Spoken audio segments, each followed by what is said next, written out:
எப்படியெல்லாம் ஆம், சாத்தான் தேவ பிள்ளைகளின் வித்தை எப்படியெல்லாம் வழி மாற வைக்கிறான், எப்படியெல்லாம் அழிக்கிறதுக்கு ட்ரை பண்ணுறான், எப்படியெல்லாம் தேவ திட்டத்தை மாற்றுறான் அப்படிங்கிறது தான் பார்க்க போகிறோம். ஏவாளின் வித்துக்களை எப்படியெல்லாம் அழித்து பிரிக்கிறான், அதே போல் ஸ்ரீயின் வித்து ஏசு எங்கே பிறக்கிறான்னு தெரியாதனால நான் பைபிள் கிளாஸில் சொல்லி கொடுத்துருக்கேன். 4000 வருஷம் ஏசு கிறிஸ்துங்கிற நாமத்தை பரலோகம் மறைச்சி வச்சிருந்தது. ஏன்னா இந்த கண்டுபிடிச்சிருவான்னு. மோசே வந்து கேட்பார் மலை மேலே, உம்முடைய பேர் என்ன அப்படின்னதுக்கு நான் ஆபிரகாமன் ஈசாக்கும் யாக்கோபின் தேவன் போய் சொல்லு அப்படிங்கிறாரு. ஆனால் தான் பேர் என்னான்னு சொல்ல திருப்பி கேட்டோன்னா ஜனங்களுக்கு நீர் யாருன்னு சொல்லுவேன் அப்படின்னனால ஐயாம் தட் ஐயாம்ங்கிறாரு. இருக்கிறவராகவே இருக்கிறேன்னு சொல்லுவாரே ஒழிய ஐயாம் ஜீசஸ் கிரைஸ்ட்னு சொல்ல மாட்டார். இந்த மாதிரி சாத்தான் ஒரு படி ஸ்டெப் எடுத்தானா தேவன் 100 ஸ்டெப்பு பிளான் பண்ணி அழகாக நடத்திட்டு வர்றாரு. அதனால தேவ பிள்ளை எப்போதுமே பயப்படவே கூடாது. சாத்தான் என்னென்ன வழிகளை மாற்றினாலும், என்னென்ன நிந்தனை பண்ணினாலும், நீ தேவனை நம்பி இருக்கும் பொழுது அவர் அழகாக பாதுகாத்து கொண்டு வருவார். உங்களை மாத்திரம் இல்லை, உங்கள் வம்சத்தையும் உங்கள் ஜாதியுமே கடவுளை அவ்வளோ அழகாக காப்பாற்றுற கடவுள் தான் நம்ம கடவுள். சரி, இப்போ வந்து அது அவன் எப்படி ஆபிரகாமை வஞ்சிக்க போகிறான் அப்படின்னா, ஏப்ரஹாமுக்கு பிள்ளை இல்லை, அவங்க எல்லாருக்குமே தெரியும்.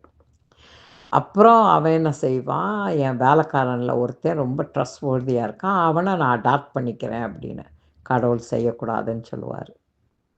ரெண்டாவது, அவன் எகிப்துக்கு போயிருக்கக்கூடாது, அவர் சொன்னது கானானுக்கு போன்னு. அவன் எகிப்துக்கு போனனால அங்கே ஒரு பொய் சொன்னனால, சாரா சிஸ்டர்ன்னு சொன்னனால, அங்கே இருக்க ராஜா தூக்கிட்டு போனனால, பொய்க்கு பிதாவாக இருக்கவன் கண்ணு முன்னால் ஆபிரகாம் பொய் சொல்கிறான், அவனுக்கே தெரியாமல் இருந்திருக்கு. அவன் எவ்வளோ பெரிய வீக்கானவன் தெரிஞ்சுக்கங்க. அங்கே போய் கடவுள் தான் ராஜாட்ட சொல்கிறா, டேய் இது இன்னொருத்த மனைவி தொடாத அப்படின்னு. இவன் பயந்து போய் சாராவை திருப்பி கொடுத்து அதோட எல்லா ஆடு மாடு எல்லாம் கொடுத்து வேலைக்காரி ஆகாரையும் அனுப்புகிறான். சாத்தான் எவ்வளோ சூழ்ச்சியாக நடக்கிறான்னு. ஆகாரை கூப்பிட்டுட்டு இவ போகிறா.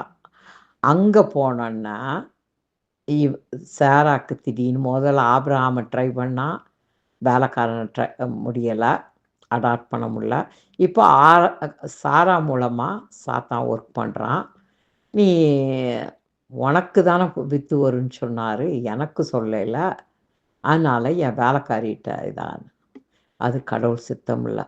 ஆபிரகாம் என்ன செஞ்சுருக்கணும், தேவன்கிட்ட போய் கேட்டிருக்கணும். கேட்கலை. ஆம்பளையோட லஸ்ட் அங்கன்னா போய் சாராட்ட ஆகார்ட்ட இதானோன்னா இஸ்மாயில் பிறந்துட்டான். இப்போ என்னத்தை இழந்துட்டான் ஏப்ரஹாமு? உடன்படிக்கை, புதிய உடன்படிக்கை அவன் இழந்துட்டான். ஏன் புதிய உடன்படிக்கை இழந்துட்டான்? மெல்கிசதேக்கு வந்து அவன் லோத்துவை ஃபைட் பண்ணி விடுதலை பண்ணி வர்றச்ச மெல்கிசதேக்கு வந்து அப்பமும் திராட்சை ரசமும் கொண்டு வந்து புதிய உடன்படிக்கை ஆபிரகாமுக்கு கொடுத்து அவனை ஆசீர்வதிக்கிறான். அந்த உடன்படிக்கை முதல்ல பிலாங் பண்ணது ஏப்ரஹாமுக்கு தான்.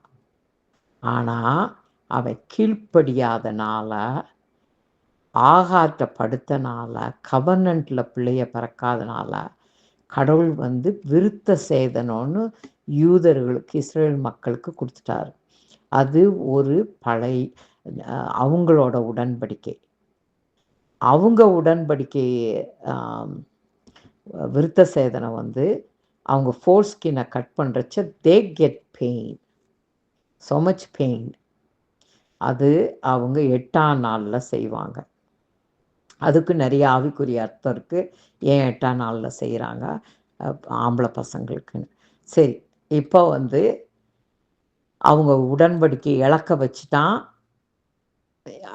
ஆபிரகாம் வந்து ஆபிரகாமாக மாற வேண்டியதாகிடுச்சு. ஏன்னா இஸ்மாயில் ஒருத்தன், அடுத்து தான் ஈசாக்கு. உடன்படிக்கையின்படி கவர்னன்ட் பிரகாரம் பிறக்கிறான். ஸோ இந்த மாதிரி சாத்தான் நம்ம கொஞ்சம் வழி விலகினோம்னா எந்தெந்த வழியில் அவன் நம்மளை நல்லது போல் வந்து கெடுக்கிறதுல மண்ணாதி மண்ணை எல்லா சூழ்ச்சியாகவும் ரொம்ப இதாகவும் பேசுகிறதுக்கு அது நல்லது போல் ரைட்டு போல் தோன்றும். ஆனால் அது எங்கேருந்து வருதுன்னு உங்களுக்குள்ள பரிசுத்தாவி இருந்தால் தான் அது யார்கிட்ட இருந்து இந்த ஐடியா வருது, இதில் சமாதானம் இருக்கான்னு நம்ம கேள்வி கேட்போம். அப்படின்னா தான் நம்ம அவனோட இதுலேருந்து தப்பிப்போம்.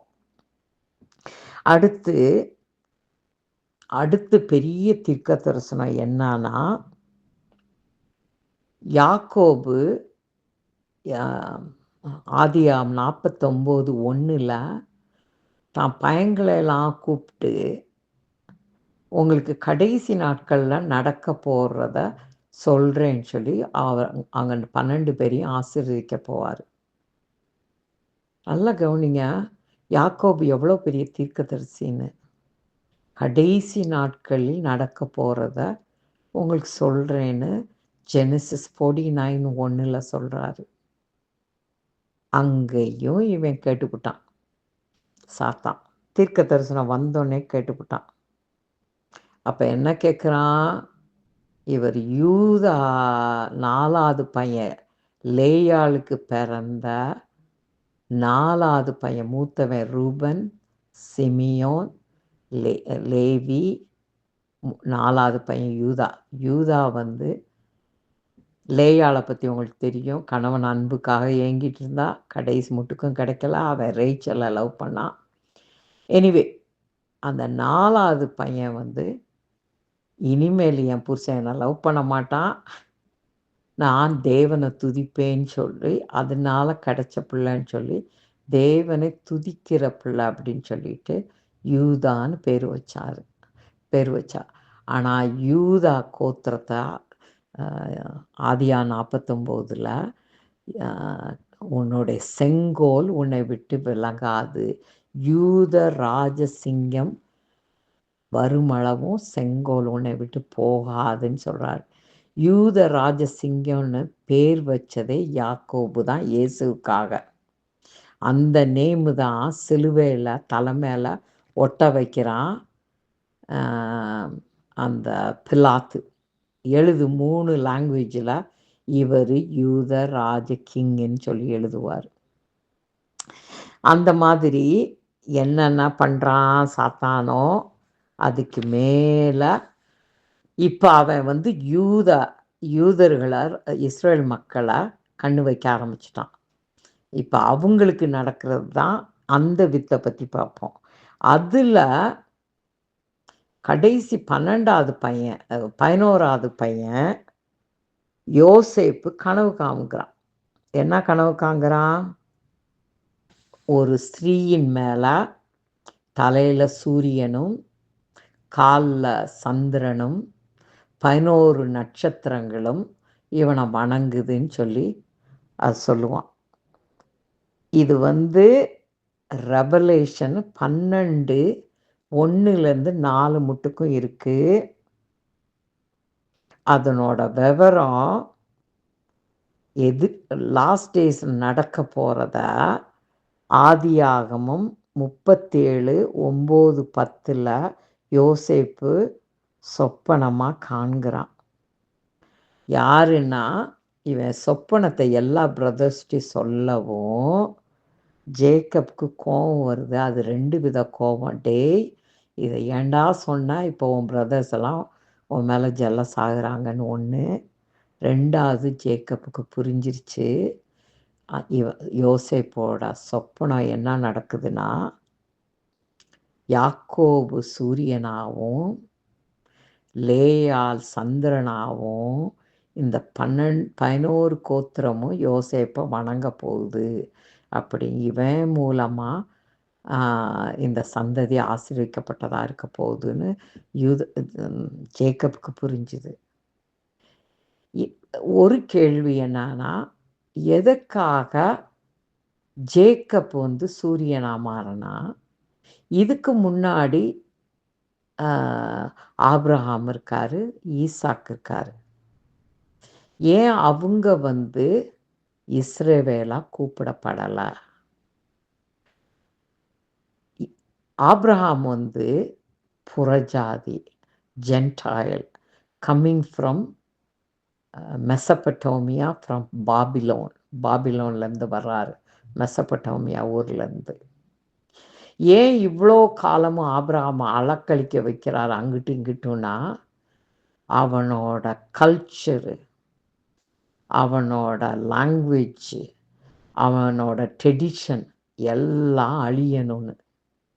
கானானுக்கு அவன் வரும்போது ஒரு புது ஜாதி ஆகணும்னு, தேவ கல்ச்சரில் இருக்கணும்னு, தேவனோட ட்ரெடிஷன் பிரகாரம் இருக்கணும்னு சொல்கிறதுக்காக எல்லா நாட்டுக்கும் போய் அடி வாங்கி அடிபட்டு எல்லா ட்ரெடிஷனையும் கல்ச்சரையும் பார்த்துக்கிட்டு வந்து சேர்றான். அதே போல தான் 40 வருஷம் இஸ்ரேல் மக்கள் வனாந்திரத்தில் இருந்ததுக்கு காரணம், நம்பர் 1 அது தேவ திட்டம், நம்பர் 2 தேவ வல்லமையை வெளிப்படுத்துறதுக்காக தான் வனாந்திர பாத்தை. இல்லைன்னா மன்னாவால் போஷிக்கிறதோ, பகலில் அக்னி ஸ்தம்பமும் மேகஸ்தம்பமும் ராத்திரி அக்னி ஸ்தம்பமும் இருக்காது. டாபர்னாக்கிள், ஆசாரிப்பு கூடாரம், அதனோட ட்ரெடிஷன் ஒவ்வொரு 3 கோத்திரம் ஆசாரிப்பு கூடாரத்தை பற்றி சுற்றி இருக்கணும், என்னென்ன ஆசாரியர்கள் செய்யணும், எப்படி கடவுளுக்கு பயப்படணும், அவரோட சமூகம் அந்த ஆசாரிப்பு கூடாரத்தில் இருக்கச்ச எவ்வளோ பக்தியாக இருக்கணும். இதெல்லாம் ஏன்னா தனக்கென்று ஒரு ஜாதியை தேர்ந்தெடுக்கிறார். அது உலகத்துக்கே சாட்சிக்காக தேவ வல்லமை உணரணுங்கிறாத. இந்த தேவ வல்லமை உணர்ந்த ஒரு பர்சன் தான் ராகாப்ங்கிற வேசியாக இருக்கவ. ஷீஸ் அ ப்ராஸ்டியூட் இன் எரிகோ பட்டணம், பயங்கரமான ஐடாலட்ரி பட்டணத்தில். அவகிட்ட வந்தவங்களும் இஸ்ரேல் மக்களை பார்த்துட்டு வந்தவங்களும் அந்த அதிசயங்களாம் கேட்டு இவட்ட கேட்டு பார்த்து சொன்னதை விசுவாசித்தவ தான் இந்த ராகாப். அதனால தான் கடவுள் அவளை மன்னிச்சு, அவங்கள மன்னிச்சு, சல்மான்னு ஒரு யூதரை கல்யாணம் பண்ண வச்சு போவாஸ் பிறந்து, போவாஸ் வழியில தான் இயேசு பிறக்கிறாரு. வித்து என்ன அழகா வருது பாருங்க. அதனால தான் மத்தேயு 1 சாப்டரில் ஆபிரகாம் ஈசாக்கை பெற்றான். யாருக்கு பெற்றான்? சாராவோட பெற்றான்னு போடல, பொம்பளைங்க நேமு வராது. ஆனால் சாத்தானை கேவலப்படுத்துறது போல ராகாப் நேமு, ஒரு ப்ராஸ்டியூட்டோட நேமு, அதுக்கப்புறம் ரூத்து ஜென்டைல், அடுத்து தமாரா மாமனாரோட இருந்தது. இதெல்லாம் ஏன் செஞ்சான்னா, என்ன அவன் பண்ணினாலும் ஸ்ரீயின் வித்து வருண்டா அப்படிங்கிறது தான். அந்த மாதிரி தான் கடவுள் உருவாக்குனார். இப்போ இந்த யோசேப்பு தன் சொப்பனம் சொன்னது ஒரு வழியில் கடவுள் திட்டம். சொன்ன உடனே எல்லா பிரதர்ஸும் சேர்ந்து அவனை அழிக்கணும்னு போட்டு அவனை கொண்டு போய் கொலை பண்ண போவாங்க. யூதாவன் சொல்லுவான், வேணாம், நம்ம கூட பிறந்துட்டான், அவனை ஸ்லேவாக விற்றுருவோன்னு. பிறகு உங்களுக்கு எல்லா கதையும் தெரியும். அந்த ஸ்லேவாக விற்ற பிறகு ஆபிரகாம்கிட்டே கடவுள் சொல்லியிருப்பார், உன் ஜனம் 400 வருஷம் அடிமையாக இருக்கும்னு. அது நிறைவேறதுக்கு தான் யோசேப்பு எகிப்துக்கு போகிறான். எகிப்துக்கு போன பிறகு 70 பேர் தான் யாக்கோபோட மீதி இருக்க பிரதர்ஸும் அவங்க குடும்பமும் எகிப்துக்கு தேடி வர்றாங்க. வந்து இங்கே 400 வருஷத்தில் பல்கி பெருகி எத்தனையோ லட்சம் ஆகுறாங்க. இங்கேருந்து தான் மோசே உருவாகி கடந்து கூப்பிட்டுட்டு போகிறான். ஓகே, அடுத்ததில் சொல்கிறேன்.